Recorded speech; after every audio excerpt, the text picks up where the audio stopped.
మాజీ ఐఏఎస్ అధికారి ధనంజయ రెడ్డి గారి యొక్క అరెస్ట్ కానివ్వండి, అలాగే మాజీ ముఖ్యమంత్రి వర్యులు శ్రీ వైఎస్ జగన్మోహన్ రెడ్డి గారి యొక్క ఓఎస్డీ కృష్ణమోహన్ రెడ్డి గారి యొక్క అరెస్టు, ఇతర ఐపీఎస్లు అంటే ఆంజనేయులు గారి యొక్క అరెస్ట్ కానీ పూర్తిగా అప్రజాస్వామికమైనటివి.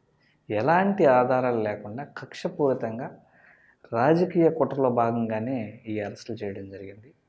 ఎందుకంటే తెలుగుదేశం పార్టీ అధికారంలోకి వచ్చిన తర్వాత వారు ఇచ్చినటువంటి హామీలు ఏవైతే ఉన్నాయో ఆ హామీలు అమలుపరచకపోవడం వల్ల ప్రజల్లో వ్యతిరేకత వస్తున్నట్టు గమనించడం, వాటిని డైవర్ట్ చేయడం కోసమే ఈరోజు ఈ కూటమి ప్రభుత్వం, దాంట్లో ప్రధానంగా తెలుగుదేశం పార్టీ వైఎస్ఆర్ కాంగ్రెస్ పార్టీకి సంబంధించినటువంటి నాయకుల మీద, అధికారులను కావచ్చు, అలాగే రాజకీయ నాయకులను కావచ్చు ఇబ్బంది పెడుతూ వైఎస్ఆర్ కాంగ్రెస్ పార్టీని రాష్ట్రంలో లేకుండా చేయాలనే కుట్రలో భాగంగా ఈరోజు వీళ్ళు చేస్తున్నారు.